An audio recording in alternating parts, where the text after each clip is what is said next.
This right here is my favorite tree.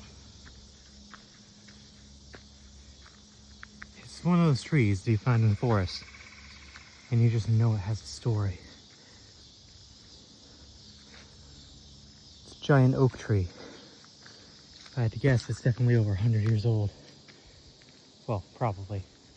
No way of confirming that. But the reason why I like it isn't because of just because it's an oak tree. No. This tree is a story of endurance. As sat as a sentinel in these woods for its entire life. But one day, it got struck by lightning. This lightning burned it to its very core, scorching up much of the heartwood.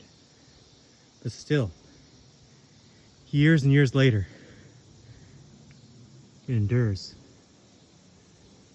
This tree is a reminder, no matter how bad things look, there's still hope. Just keep fighting on. Sometimes it's worth it.